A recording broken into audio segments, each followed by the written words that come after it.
these are silver, but mostly gifts. I can't afford that kind of stuff. 3? Wait, what? Cheers! Thank you so much for the gifted subs, guys.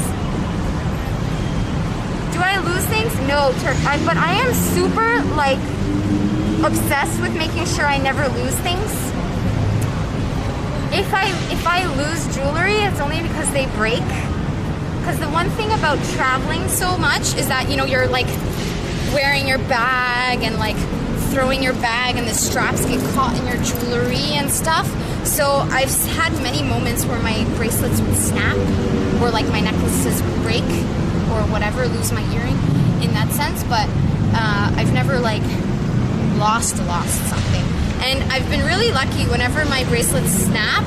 I've been able to like, I'm like a mad woman. I'm like on my hands and knees in public, like collecting all of the beads because they're all so precious to me that I'd rather look like an idiot for like 2 seconds to collect all my beads, and then I like put them in my pocket, and then I always travel with spare string and spare elastic, and I always reinforce my bracelet beads like once every couple of months when I see that the elastic is starting to get a little weak, because my worst nightmare is any of these breaking. And there's Gaspar and I have a particular special bracelet, a wooden one. So he has a big wooden one and I've got this small wooden one. And this one is the most sentimental, I guess, because this one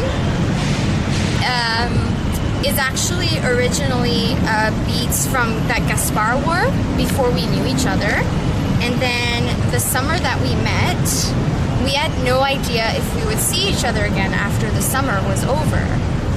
And one night, out of like sadness and passion, we were like on the beach crying and like wondering, when are we gonna see each other again?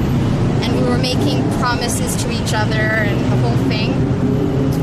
He immediately, just like without thought, it was like spontaneous, like took it off and threw it on my arm. And if you have beads like this, you know how huge of a gesture that is, because your beads are so precious to you that like if you give your beads to someone, that's like proclaiming your undying love to that person, basically. So I guess that's the most sentimental bead. So that bead, and then Gaspar has a similar kind of brown wood bead, but they're a bit bigger balls, which is of